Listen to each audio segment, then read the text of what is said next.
কান্দিতে দুই গাড়ির মুখোমুখি সংঘর্ষে আহত 6 জন। আহতদের উদ্ধার করে কান্দি মহকুমা হাসপাতালে ভর্তি করা হয়। মনোবীক্ষণ পলিক্লিনিক, চিকিৎসার জগতে এক দশক। এখন এখানে সব বিষয়ে ডাক্তারবাবু একসাথে তলায়।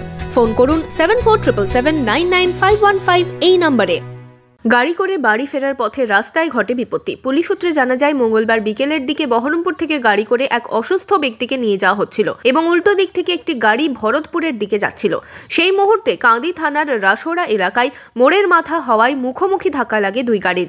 ঘটনায় আহত হন মোট 6 জন। আপাতত আহতদের কান্দি মহকুমা হাসপাতালে ভর্তি করা হয়েছে। অ্যাক্সিডেন্টটা ওইখানে যে গাছগুলো আছে, গাছের ওই টার্নিংয়ের জায়গায় দুই দিকে কোনো কিছু দেখা যাচ্ছে না। তো হ্যাঁ, একটা গাড়ি, যে গাড়িটা আমার হয়তো ভগিনপথ আমার চালাচ্ছিল, ওখান থেকে বহরমপুর পেশেন্ট নিয়ে আসছিলো।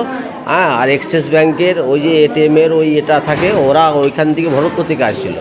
ওইখানে গাছের অন্ধকারের মধ্যে বোঝা যায়নি, তো এসে একদম সামনাসামনি ধাক্কা ওদের হয়েছে।